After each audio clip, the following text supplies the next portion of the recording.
Hey guys, this is Nick's point of view. We're gonna just jump straight into it. When we were approaching New Orleans, the pilot got on the headset and warned us that we would be questioned and our guns would be taken. No amount of preparation would prepare us for what we faced when we got off that plane the night of November 27th, 2008. When the plane doors open and we step out, we're immediately swarmed, thrown to the ground, and guns pointed at us. Our jackets were removed and the men here were spitting orders at us like we belonged to them. Damn, have some decency. Ellis begins mouthing off to one, earning him a solid punch to the jaw. He looked like he was about to fight back, but spitting at a tooth, he decided against it. You got one hell of a mouth, one of the guys complained, turning back to the people who weren't aiming their guns at us. We were ordered to get into a line, then get on our knees. We listened and glared at the men here. Their camp looked like shit, with beer and drugs and other shit scattered around, and they weren't even friendly. The civilians probably think y'all are barbarians. Ellis states, staring up the hill that would take us into New Orleans. Why are y'all so far out here? Is it because they know? Shut the hell up, one of the guys says, shooting a pistol into the sky. What goes up must come down. Only speak when I talk to you, goddammit. The guy collects the clipboard, flipping through the papers on it before shaking his head.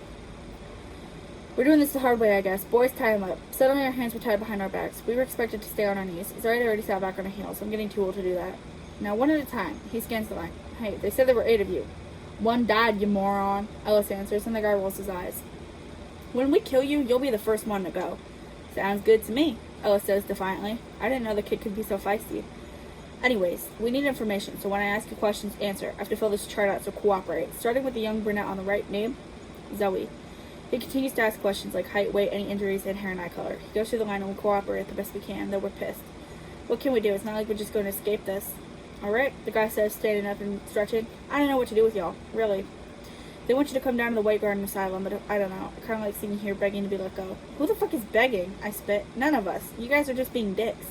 The guy raises an eyebrow, smirking cockily. Oh, funny.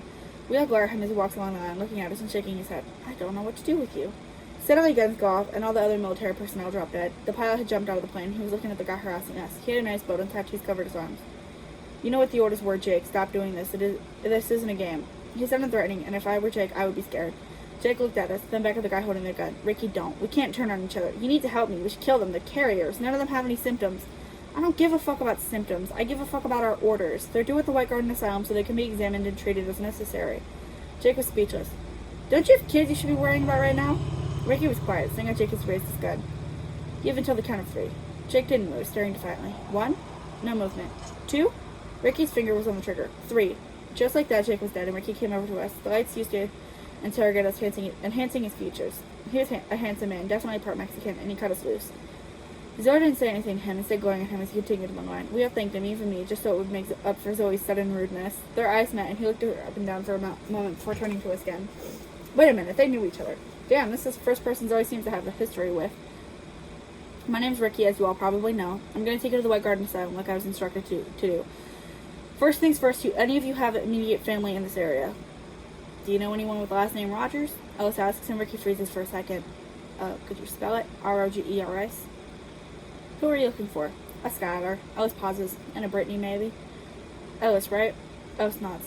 Boy, do I have some news for you. And you too, Josh. I'm Skylar's boyfriend. Ellis's and Zoe's eyes widen, and Josh shrugs. Was Zoe jealous? I couldn't help but wonder. Now I'm curious. That's the exclamation point. He sounds like a girl. Like, Nick's like, okay, girl, spell the T.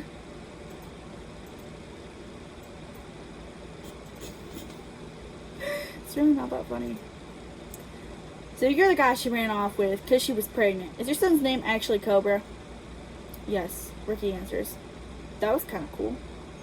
Wow, Ellis mutters in awe. Anyways, anything else? Nobody says anything, so Ricky continues. Alright, well, come with me. I'll take you to the asylum. I hated how he said it so nonchalantly. It was an asylum, and asylums only meant one thing. Nevertheless, we followed him to a bus where we were loaded into it, and Ricky gathered information about Francis and took note that he was deceased. At the asylum, he walked us in, and nurses immediately took us to our rooms. They were all wearing hazmat suits, and they refused to get too close. How unfair. How unfair. When the door closed behind me, I surveyed the room. Everything was metal, and even the bed was metal. Repetition right there. I tested it, sitting down on the cold piece of furniture. There's no way to escape, only out the single metal door I've been living through. There's a slot for food to be shoved in, but I hoped I didn't get to that point. Soon a pretty young lady came in, carrying a basket of goods. Hello, sir. I'm Katie, and I'll be your personal assistant while you stay here. Tina will be your counselor, and she'll be here for a meeting with you in about an hour and a half. She sets the basket on the bedside table with nothing else on it. Here's some clean clothes and toiletries. You can shower and shave. Please enjoy the warm water. Though she was wearing a mask, it was still nice to have someone treat me nicely that wasn't someone I had met a month or so ago. I found the bathroom was a small room and there was only enough stuff in the toiletries to last me once, maybe twice if I could ration. But I was dirty, there were germs, so I had to wash it all away. I was out of the shower in no time and I toyed with my fresh hair in the mirror. I trimmed it myself, finally having an electric razor to get it the way I wanted. When I went back into the room, I saw a short blonde woman entering the room. "Oh, I hope now isn't a bad time," she exclaimed, seeing my wet hair. No, I sat on my bed and wishing I had somewhere for her to sit. She brought her own chair. "Alright, honey, I'm Tina, and I'm your counselor. Now I want to establish some things with you that your friends have already agreed on." Go on. "Well, due to the little, accident that happened when you first landed, we'd like to offer each of you $3,000 a month." A month? "Yes, to keep things quiet. You won't be able to tell anyone. It's a secret between us and this building." I smirked. Money does sound nice. Fair enough. Alrighty. She wrote something down before continuing. "Also, about your criminal past. You were expected in jail for the next 2 years?" "I had community service, but it was taken back." I watch as she reads through something. "I see. Okay, so then you'll be free when you get out of here." "Does anyone else know about my criminal record, like the survivors?" "No, they won't unless you tell them, or if you tell me to tell them." "Alright." I felt better knowing Rochelle doesn't know I didn't have a pleasant past. "Alright, do you want to talk about anything?" Tina asks and I sigh. "When can we leave?" "Unfortunately, I couldn't tell you. I have no idea. You need to run some tests and a doctor will be with you before you can be set free." Tina smiles. "Anything else?" I shake my head and she leaves. The door locked behind her. It's only able to be opened from the outside. I saw how someone was there with her to open the door. They must be watching and waiting for me to do something interesting, like that's going to happen. Instead, I look around. Metal nailed to the walls, white tiles nailed to the floor, a metal bed. It was like a prison for mental people. I'm not mental. I couldn't hear anything but the humming of the air conditioner that kept the room colder than necessary. I sighed, laying down on my bed. I wondered how Rochelle was doing. I was missing her. I hoped she was okay, and I hoped if she was pregnant, the baby's okay too. Eventually, a nurse came in, drawing blood and having me pee in a cup. She then proceeded to perform a regular checkup, all while wearing a hazmat suit. At least the assistant had only been wearing a mask, and she seemed to genuinely care. This lady wanted to get it over with. I thought about putting sink water in my cup too, just to piss them off and set them off, but they'd probably make up results if I did that. Hell, who's to say they won't make up the results as it is? The nurse finally leaves the room, coming back and injecting me with something. She didn't tell me what it was, she just did. And fuck her too. I was locked in that place for 2 weeks, and Tina saw me every single fucking day. She was trying to understand what I've been through, but I wasn't cracking. Eventually, a guy in a white lab coat and Katie came in, both wearing masks instead of hazmat suits. Once the door was closed, the guy removed his mask. "You are Nicholas Jake, correct?" I nodded, and he continues. "I'm Dr. Evans. I'm here to finalize your visit and to allow you to ask any questions before you leave. You look healthy, but have you been feeling any symptoms of any kind of flu?" I shake my head. "Do you feel any different from when you came in?" "No." "Alright, well, you're free to go. Katie here will take you to the lobby, where you'll wait for your friends and you'll be taken to your new homes." The door was open, and Katie led me to the lobby. Coach was already sitting there, reading a magazine and eating a chocolate helicopter.